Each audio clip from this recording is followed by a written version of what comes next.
Actualment, a nivell mundial, el 23% de la població té miopia, però les estimacions ens diuen que l'any 2050 el 50% de la població tindrà miopia.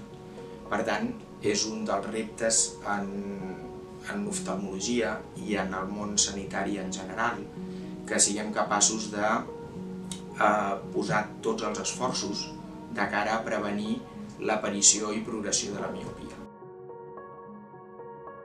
L'ull del nen és molt diferent de l'ull de l'adult, és un ull que està en creixement, que va canviant progressivament, que és un ull molt més elàstic, molt més reactiu, i això té un munt d'implicacions a nivell dels tractaments.